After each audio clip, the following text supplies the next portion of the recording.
بسم اللہ الرحمن الرحیم اعوذ باللہ من الشیطان اللعین الرجیم بسم اللہ الرحمن الرحیم طلاب کرام السلام علیکم ورحمۃ اللہ وبرکاتہ۔ امید ہے آپ سب خیر عافیت کے ساتھ ہوں گے۔ فرائض الاصول رسائل حصہ سوم سبق نمبر 42 استصحاب کے متعلق موجود 11 اقوال میں سے مصنف کا پسندیدہ قول۔ اس سے پہلے سبق میں استصحاب کے بارے میں 11 اقوال کی فہرست بیان کیا ہے۔ ان اقوال میں سے ایک قول کو مصنف نے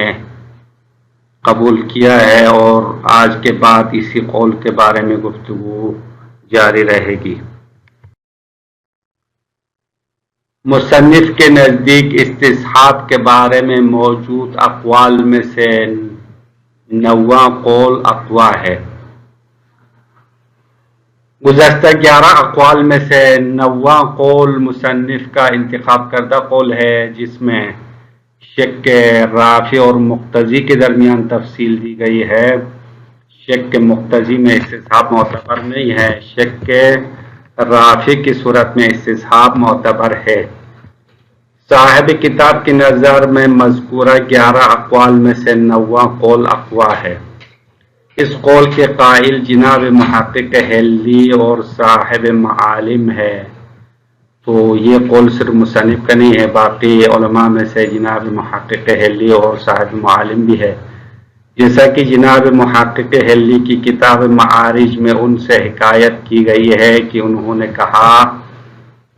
جب کوئی حکم کسی زمانے میں ثابت ہو، اس کے بعد دوسرے زمانے میں اس کی بقا مشکوک ہو جائے، ساتھ ہی اس حکم کے منتفی ہونے پر کوئی دلیل نہیں ہے، ایسی صورتحال میں حکم سابق کی بقا کا حکم لگایا جائے گا یا اس کا باقی رکھنا دلیل کا محتاج ہے، جس طرح اس کا منتفی ہونا دلیل کا محتاج ہے۔ اس سلسلے میں 2 نظریات پائے جاتے ہیں۔ ایک نظریہ جناب شیخ مفید رحمۃ اللہ علیہ کا ہے، ان کے مطابق جب تک حکم سابق کے منتفی ہونے پر کوئی دلیل قائم نہ ہو جائے، اس کی بقا کا حکم لگاتے ہیں۔ یہی قول ہمارا منتخب قول ہے۔ اب یہاں سے جناب محقق حلی نے اپنے نظریہ بیان کیا کہ حکم سابق یقینی ہو، اس کی بقا مشکوک ہو، تو حکم سابق کو باقی رکھنا ہے جب تک اس حکم کے منتفی ہونے پر کوئی دلیل قائم نہ ہو۔ دوسرا نظریہ جناب سید مرتضیٰ کا ہے، ان کے قول کے مطابق حکم سابق کی بقا کا حکم نہیں لگا سکتے ہیں۔ انہوں نے کہا ہے کہ حکم سابق کی بقا کا حکم لگانا بغیر دلیل حکم لگانے کے مترادف ہے۔ جناب سید مرتضیٰ اور ابن زہرہ وغیرہ نے کہا کہ اگر ہم حکم سابق کو استصحاب کریں گے تو یہ بغیر دلیل حکم لگانا شمار ہوگا، یعنی استصحاب کا انکار کیا ہے انہوں نے۔ جناب سید مرتضیٰ اور سید ابن زہرہ وغیرہ استصحاب کے منکرین میں سے ہیں۔ اس کے بعد جناب محقق حلی نے تیمم کر کے نماز شروع کرنے کے بعد نماز کے درمیان پانی ملنے والے شخص کی مثال دی ہے۔ اب حکم پہلے یقینی ہے، بعد میں مشکوک ہونے کی مثال اس شخص کی مثال دی ہے کہ جو پانی نہ ملنے کی وجہ سے تیمم کر کے نماز شروع کی، پھر نماز کے درمیان پانی مل گیا، پانی ملتے ہی ضائع بھی ہو گیا۔ اگر پانی مل کے وضو کرنے کی گنجائش ہو تو پھر اس کا تیمم باطل ہوتا ہے، لیکن یہاں صورتحال یہ ہے کہ نماز کے درمیان پانی مل گیا، پھر اچانک پانی ضائع ہو گیا، تو اس صورت میں پہلے جو طہارت ترابیہ یقینی ہے، اب پانی ملنے کے بعد اس طہارت کے بقا میں شک ہوتا ہے، تو اس صورت میں اس حکم سابق کو یعنی طہارت ترابیہ کو، مٹی سے جو طہارت حاصل کی ہے وہ باقی ہے اور اسی کے ذریعے سے نماز کو ختم کر سکتا ہے، اس کی نماز صحیح ہے۔ پھر محقق نے استصحاب کے اس بات کے لیے کئی استدلال پیش کیا ہے۔ محقق نے اس مثال کے بعد یعنی استصحاب کو ثابت کرنے کی کئی مثالیں دی ہے یا کئی استدلال پیش کیا ہے اور استصحاب کے منکرین کو جوابات دیے ہیں۔ پھر اس کے بعد محقق نے اپنی کتاب میں استصحاب کو نہ ماننے والوں کے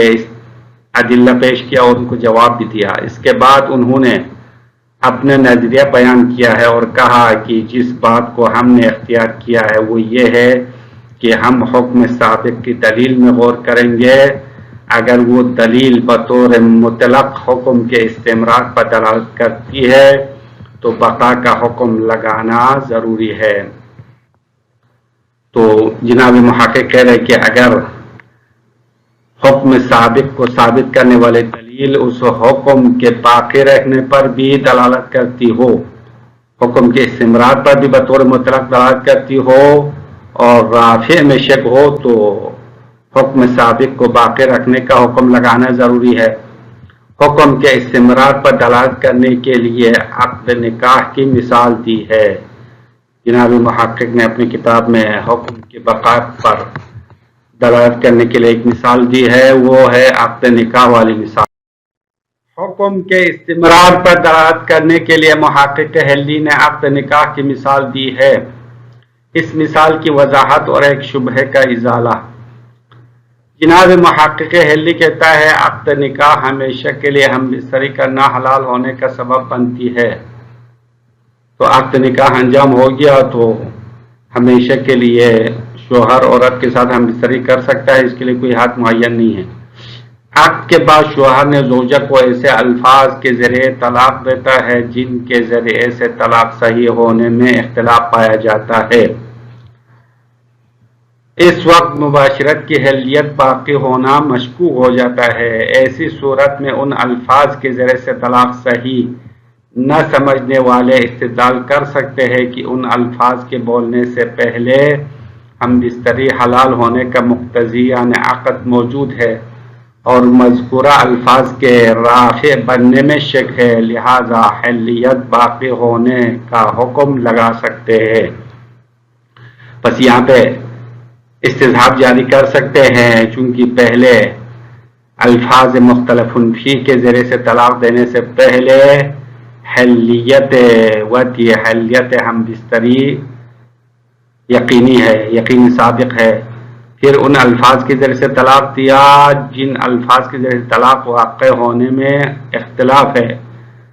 تو ان الفاظ کے ذریعے سے طلاق دینے کے بعد حلیت کے بقا میں شک ہو تو یہ شک کے رافع کی مثال ہے۔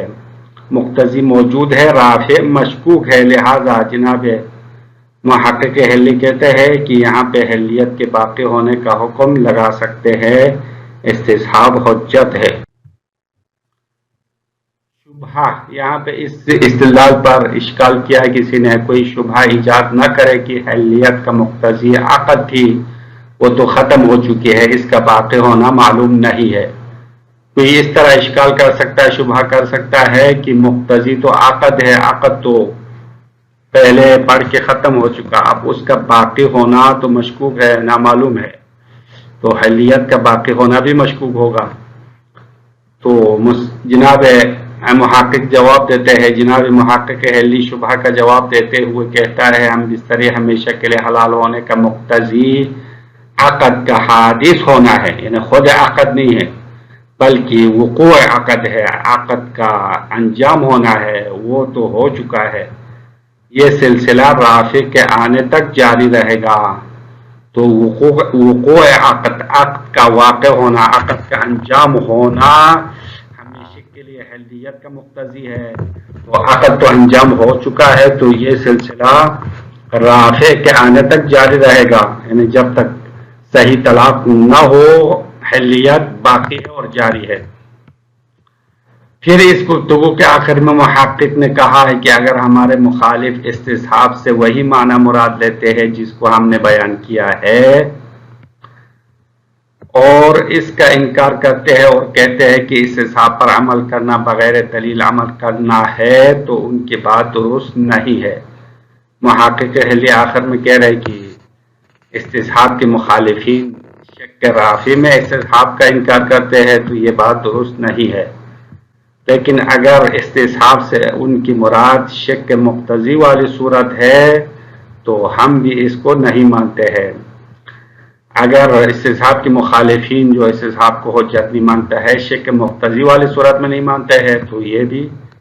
ہمارے قول کے مطابق ہوگا، ہم بھی شک مقتضی والی صورت میں استصحاب کا منکر ہے۔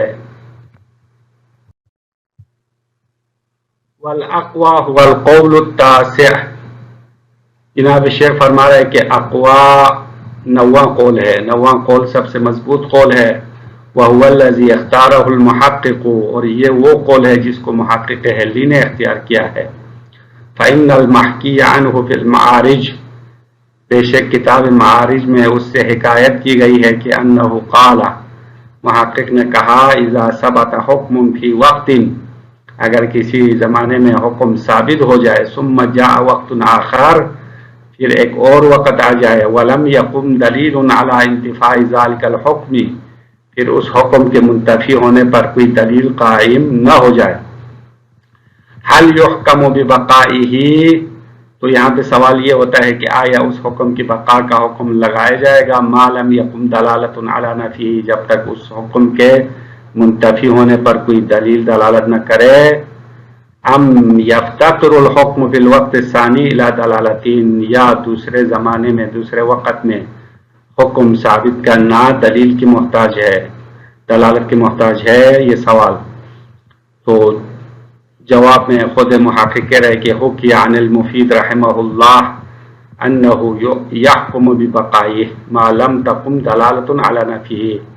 جناب شیخ مفید رحمۃ اللہ علیہ سے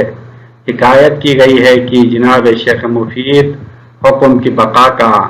حکم لگاتے ہیں جب تک اس کے نفی ہونے پر کوئی دلیل نہ ہو۔ وَهُوَ الْمُخْتَارُ، محقق حلی کہہ رہے کہ یہی شیخ مفید کا قول ہمارا انتخاب کردہ قول ہے، مختار قول ہے، انتخاب کیا ہے ہم نے بھی، یعنی جب تک حکم سابق کے منتفی ہونے پر کوئی دلیل نہ ہو، حکم کے باقی ہونے پر حکم لگاتے ہیں، یعنی استصحاب جاری کرتے ہیں۔ تو جناب شیخ مفید بھی استصحاب کو ماننے والوں میں سے ہے۔ وقال المرتضی قدس سرہ لا یحکم، اور جناب سید مرتضی رحمۃ اللہ علیہ نے کہا ہے کہ لا یحکم، حکم کے بقا کا حکم نہیں لگایا جا سکتا ہے، حکم سابق کے بقا کا حکم نہیں لگایا جائے گا، یعنی استصحاب درست نہیں ہے، استصحاب معتبر نہیں ہے۔ ثم مثل بالمتیمم الواجد للماء فی اثناء الصلاۃ، پھر جناب محقق نے اس شخص کی مثال دی ہے جو تیمم کرنے والا ہے، تیمم کے ساتھ اس نے نماز شروع کی ہے، الواجد للماء فی اثناء الصلاۃ، اور نماز کے درمیان پانی مل گیا ہے، تو اس وقت پہلے جو مٹی کے ذریعے سے طہارت ہے وہ باقی ہونے میں شک ہوتا ہے، تو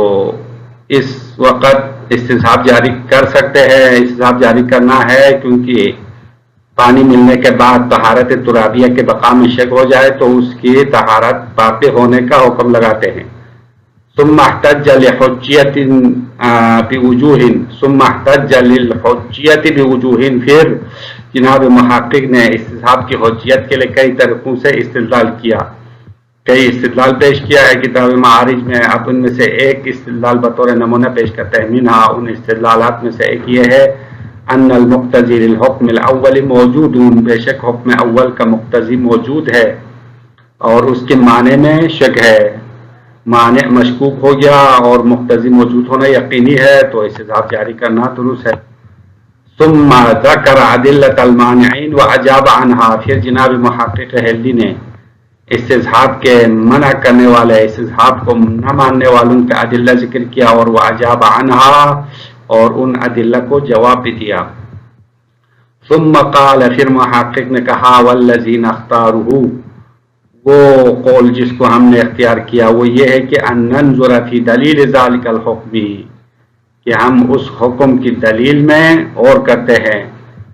فإن کان يقتضيه مطلقا وجب الحكم باستمرار الحكم فإن كان يقتضيه، اگر حکم کی دلیل حکم کو بطور مطلق تقاضا کرتی ہے، بطور مطلق یعنی ہمیشہ دائمی طور پر دلیل حکم کے استمرار پر دلالت کرتی ہے تو وجب الحکم باستمرار الحکم، تو اس صورت میں حکم کے باقی ہونے کا حکم لگانا واجب ہوگا، یعنی حکم سابق کا جاری رکھنا ضروری ہوگا۔ کا عقد نکاح، جیسا کہ عقد نکاح کی مثال ہے، فإنه يوجب حل الوطء مطلقا، بے شک عقد نکاح بطور مطلق یعنی ہمیشہ کے لیے ہم بستری حلال ہونے کا سبب بنتا ہے۔ فإذا وقع الخلاف في الألفاظ التي يقع بها الطلاق، پھر اختلاف واقع ہو جائے ان الفاظ میں جس کی ذریعے سے طلاق واقع ہوا ہے، یعنی ایسے الفاظ کی ذریعے سے شوہر نے طلاق دیا ہے جس کے طلاق واقع ہونے میں اختلاف ہے۔ فالمستدل على ان الطلاق لا يقع بها، تو وہ شخص جو ان الفاظ کے ذریعے سے طلاق واقع نہ ہونے کا استدلال کرنے والا ہے، ان الفاظ کو طلاق کے الفاظ نہیں ماننے والے ہیں، لو قال، اگر وہ مستدل یوں کہے حل الوطء ثابت قبل النطق بهذه الالفاظ، کہ ہم بستری حلال ہونا ان الفاظ کے ذریعے سے نطق کرنے سے پہلے ثابت تھا، فقضا بعدہ، اسی طرح بعد طلاق بھی اسی طرح حلیت باقی ہے، کیونکہ ان الفاظ کے ذریعے سے نطق کرنے سے پہلے، ان الفاظ کے بولنے سے پہلے حلیت وطء یقینی ہے، لیکن ان الفاظ کے ادا کرنے کے بعد حلیت کے بقا مشکوک ہو گیا تو شک رافع ہے، یہ شک رافع ہے کیونکہ الفاظ کا رافع ہونے کے بارے میں شک ہوتا ہے، تو کان صحیحاً، یہ کان صحیحاً لو قال، اگر یہ لو شرطیہ ادھر لایا ہے اس کے لیے جزاد ہے، لو قال حل الوطء ثابت، اگر مستدل یوں کہے کہ حلیت وطء ثابت تھا ان الفاظ کے ذریعے سے نطق سے پہلے، فقضا بعدہ، اسی طرح ان الفاظ کے ذریعے سے بولنے کے بعد بھی باقی ہے، اگر یہ کہے تو کان صحیحاً، اس کی بات درست ہے، کیونکہ لأن المقتضی للتحلیل وهو العقد اقتضاہ مطلقا، کیونکہ حلیت کا مقتضی جو کہ عقد ہے اس نے حلیت وطء بطور مطلق تقاضا کیا ہے، یعنی اس میں کوئی حد بندی نہیں ہے، عقد دائمی ہے تو وقت کا کوئی ٹائم معین نہیں ہے۔ ولا يعلم، اور معلوم نہیں ہے، ان الالفاظ المذکورۃ رافعۃ لذلک الاقتضاء، اور یہ معلوم نہیں ہے جو الفاظ ذکر ہو گئے ہیں وہ اس اقتضاء حلیت کو رفع کرنے والے ہیں یا نہیں، یہ مشکوک ہے۔ فیثبت الحکم عملا بالمقتضی، بس مقتضی پر عمل کرتے ہوئے حکم حلیت ثابت رہے گا۔ لا یقال، یہ نہ کہا جائے ان المقتضی هو العقد ولم يثبت انه باق، کوئی یہ نہ کہے کہ مقتضی حلیت عقد ہے، ولم يثبت انه باق، اور یہ عقد نکاح باقی ہونا ثابت نہیں ہے، تو یہاں حلیت بھی باقی ہونا نامعلوم ہوگا، یہ شبہ ہے۔ شبہ کا جواب دیتے ہیں لأننا نقول، کیونکہ ہم اس کے جواب میں کہیں گے وقوع العقد اقتضى حل الوطء لا مقیدا بوقت، عقد کا واقع ہونا اقتضاء کیا ہے حلیت وطء کا، لا مقیدا بوقت، کسی وقت کے ساتھ قید نہیں ہے، فیلزم دوام الحل، فیلزم دوام الحل، بس ہمیشہ کے لیے حلیت لازمی ہوگا، نظرا الی وقوع المقتضی، مقتضی کے واقع ہونے کو دیکھتے ہوئے حلیت کا دوام لازم ہوتا ہے، لا الی دوامہ، نہیں کہ مقتضی کے دوام کا لازمان نہیں ہے، مقتضی تو ایک دفعہ صیغہ پڑھ لیا تو انجام ہو گیا، لیکن حلیت کا دوام وقوع مقتضی پر منحصر ہے، تو وقوع مقتضی انجام ہو چکا ہے اور اس کا اثر ہمیشہ باقی ہے۔ فیجب ان یثبت الحل، بس حلیت ثابت ہونا واجب ہے، حتی یثبت الرافع، یہاں تک کہ رافع ثابت ہو جائے، جب تک اس عقد کے خاتمے کا جو رافع طلاق صحیح ہے وہ واقع نہ ہو، حلیت باقی ہے۔ ثم قال، پھر محقق نے کہا، فإن كان الخصب يعني بالاستصحاب ما اشرنا الیہ، اگر ہمارے مد مقابل جو استصحاب کو نہیں ماننے والے ہیں وہ استصحاب سے مراد لیتے ہیں ما اشرنا الیہ، جس کی طرف ہم نے اشارہ کیا، یعنی شک رافی والی صورت مراد لیتے ہیں اور اس کو نہیں مانتے ہیں، تو فلیس ھذا عملا بغیر دلیل، پس یہ والا استصحاب بغیر دلیل عمل کرنا نہیں ہے، یعنی استصحاب پر عمل کرنا بدون دلیل عمل کرنا شمار نہیں ہوتا، بلکہ استصحاب خود دلیل شرعی ہے۔ وَإِنْ كَانَ یعنی امرا آخر وراء ھذا، اگر استصحاب کو نہ ماننے والے استصحاب سے مراد ایک اور چیز لیتے ہیں جو اس شک رافی کے علاوہ ہے، وراء ھذا یعنی شک رافی کی صورت کے علاوہ شک مقتضی والی صورت ہے، تو فنحن مضربون عنہ، ہم اس سے روگردان ہے، یعنی ہم بھی شک مقتضی والی صورت میں استصحاب کو نہیں مانتے ہیں۔ انتہا، محقق کی باتیں یہاں تک ختم ہو گئی، محقق حلی کی عبارت مکمل ہو گئی ہے۔ وَيَذْهَبُ مِنْ صَاحِبِ الْمَعَالِمِ اخْتِيَارُهُ، اور جناب صاحب معالم سے بھی اس قول کا انتخاب کرنا ظاہر ہوتا ہے، یعنی شک رافی میں استصحاب حجت ہے، شک مقتضی میں حجت نہیں ہے، یہ نواں قول جس کو محقق حلی نے انتخاب کیا، صاحب معالم نے بھی اسی قول کو مان لیا ہے، حیث جعل ھذا القول من المحقق نفیا لحجت الاستصحاب، یہاں پر صاحب معالم نے محقق حلی کی اس بات کو استصحاب کی حجت کی نفی قرار دیا ہے، یعنی صاحب معالم نے کہا ہے کہ محقق حلی استصحاب کے منکرین میں سے ہے، کیونکہ جناب محقق حلی نے شک رافی میں استصحاب کو مان لیا، شک مقتضی میں انکار کیا، تو صاحب معالم کا کہنا یہ ہے کہ شک رافی والی صورت تو محل نزاع سے باہر ہے، وہ تو سب مانتے ہیں، اما جو محل نزاع ہے وہ شک مقتضی والی صورت ہے، اور اس صورت کو محقق نے نہیں مانا تو محقق استصحاب کو نہ ماننے والوں میں شمار ہو گئے ہیں۔ فَيَظْهَرُ أَنَّ الْإِسْتِصْحَابَ الْمُخْتَلَفَ فِيهِ غَيْرُهُ، بس اس عبارت سے یہ اس بات سے ظاہر ہوتا ہے کہ جو استصحاب محل اختلاف ہے